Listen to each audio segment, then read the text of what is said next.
Kita sejenak untuk mengikuti tausiah agama yang akan disampaikan oleh guru kita Al-Mukarram Kiai Haji Dr. Muhammad Agus Wahyudi MA.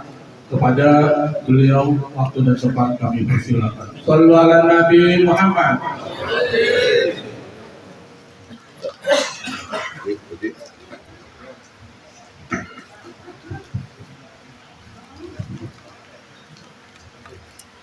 Assalamualaikum warahmatullahi wabarakatuh.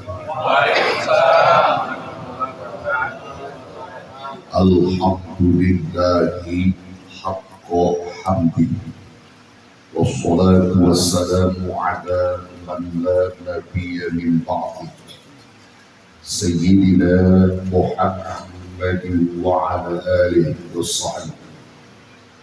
وبعد فيقول الله سبحانه وتعالى في محكم التنزيل وهو أعلم بقرائه نحن قدرنا بينكم الموت وما نحن بمسبوقين صدق الله العظيم وقد بلغ رسوله النبي الحبيب الكريم ونحن على ذلك من الشاهدين والشاكرين والحمد لله رب العالمين. المكرمون para alim ulama, para sakif, wal hujjaz, para tokoh masyarakat, sesepuh dan sepuh yang saya hormati dan muliakan, terkhusus Ustaz Al-Hajj Fauzi Ibn Kiai Ali Hasan MZ yang saya muliakan, dan terkhusus pula sahibul musibah, yakni siapa? Anaknya ada? Ya, saudara Dayat mana dia? Dan juga semua yang hadir malam ini, jamaah takziah, segenap jajaran pengurus DKM Masjid Al-Barkah. Di Basuri ada? Di Idrus ada? Alhamdulillah. RT ada RT. Semuanya yang tidak saya sebutkan, insya Allah Allah Subhanahu wa Ta'ala senantiasa menurunkan rahmat dan berkahnya. Amin.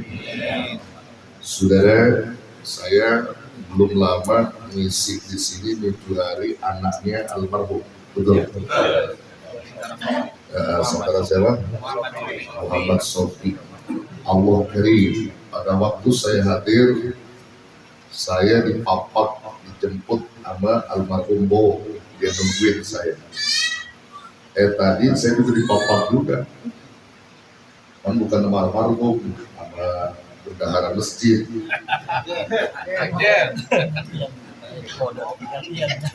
Bendahara masjid siapa namanya? Arno. Kenapa saya ngomong begini, saudara? Almarhum Bowo ini salah satu jamaah yang amat sangat ta'zim sama guru-guru. Bukan aja sama saya, sama guru-guru semua. Yang terkhusus sama saya. Bahwa selalu ta'zim lil alim, jadi menghormati orang berilmu. Ketika beliau dipanggil Allah, saudara Marwan WA saya udah ada di kampus, saya minta izin, nggak diberi izin karena bukan kalangan keluarga atau saudara, pakai lagi banyak pemeriksaan di kampus.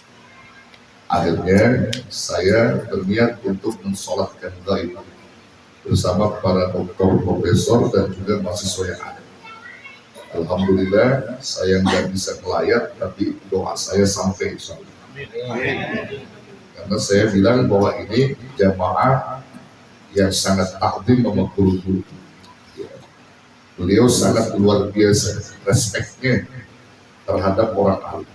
Dan ini juga jadi pelajaran antum pada kalau sama guru, sama orang alim jangan pakai benci, kudu hormat, kudu takdim. Kadang-kadang orang alim benci banget. hormat. Paling kagak kalau guru datang rokok beliin.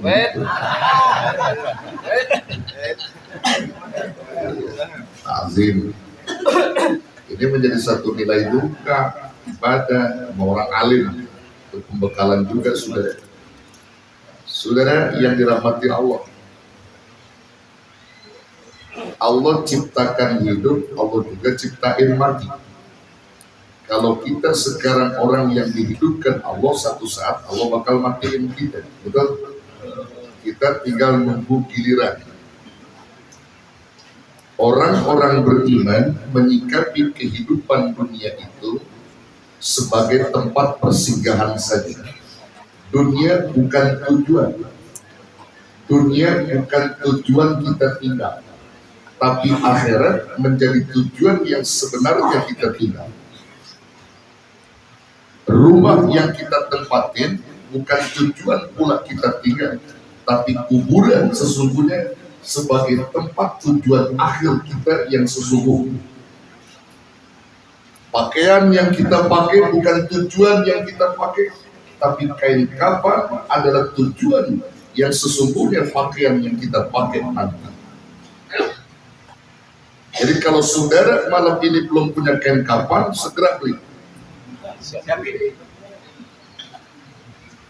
Jadi jangan anteng-anteng aja, saudara nggak punya kain kafan. Kain kafan itu menjadi nasihat buat kita saat kita berjumpa dengan roh kita.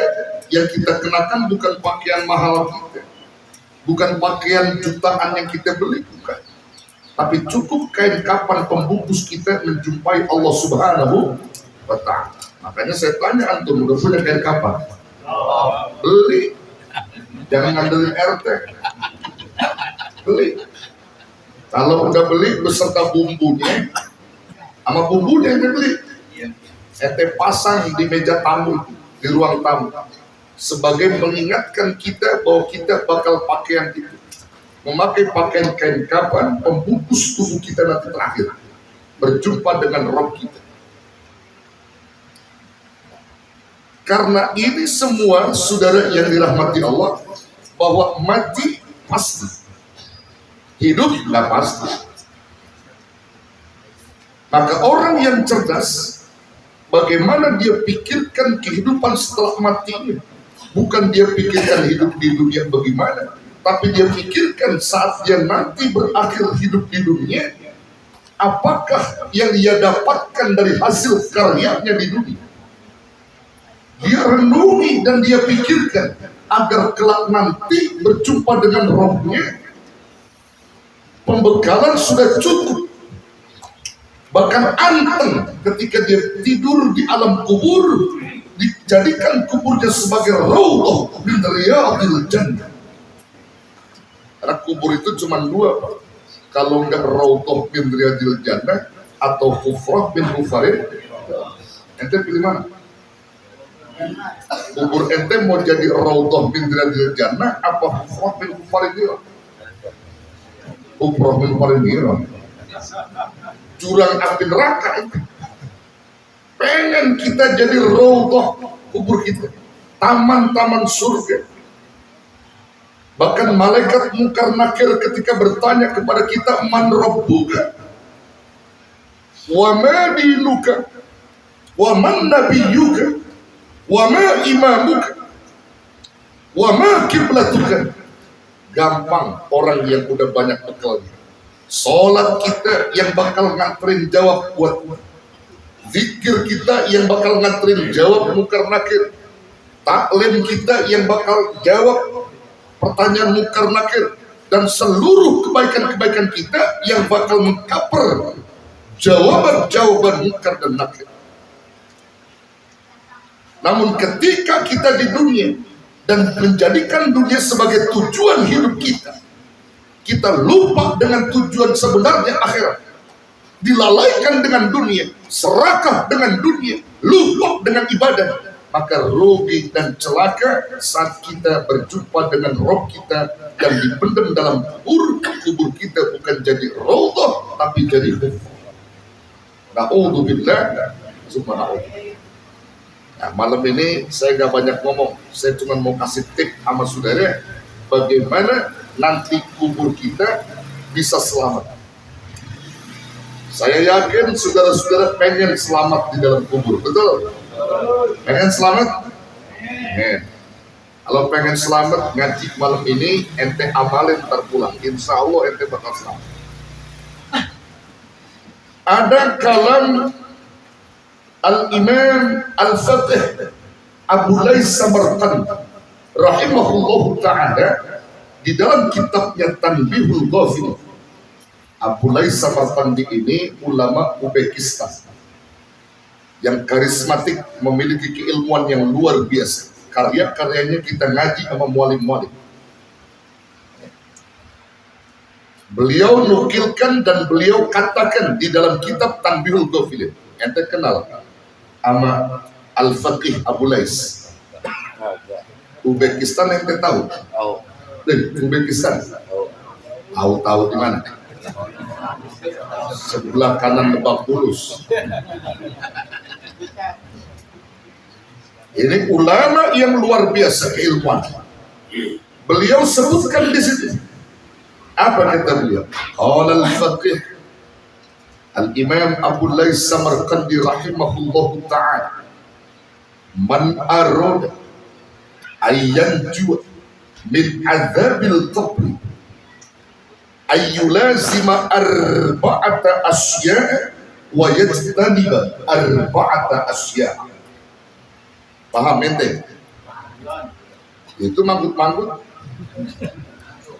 Man arada, siapa orang yang ingin selamat di kuburnya, ayyanju min azabil qabri, siapa orang yang pengen selamat dari azab kubur, dari siksa kubur, maka tugas kita adalah ayyulazima arba'ata asya wa yajtaniba arba'ata asya. Lazimkan 4 perkara, jauhkan 4 perkara, atau tinggalkan 4 perkara. Ini 4 perkara ini menjadi sumber kebaikan kita. Ini yang perlu kita lazimkan, yang perlu kita tekunin, yang perlu kita jalankan hidup-hidupnya. Kalau antum bisa jalankan 4 ini dan jauhkan 4 yang lainnya, insya Allah antum bakal selamat dunia akhirat. Saya doain antum biar selamat dunia akhirat. Amin. Fa'ammal arba'atul lati, adapun 4 perkara ya, yang mesti kita langgengkan. Fa'ammal arba'atul lati yulazimu, yang mesti antum lazimkan. Yang pertama, famuhafadhatus sholawat, maka jaga dan pelihara sholat yang 5 waktu. Itu tugas kita. Jaga sholat yang 5 waktu. Pelihara dalam sholat itu, dari mulai syaratnya, rukun-rukunnya, sunnah-sunnahnya, ente jaga, ente pelihara. Itu kalau anak tanya syarat sholat tahu, syarat sholat, rukun sholat tahu, sunnah-sunnah sholat tahu. Ngaji ya Ustaz Fauzi. Weh, diam aja ente. Kalau antum pengen selamat, sholat 5 waktu kudu dijaga, dipelihara.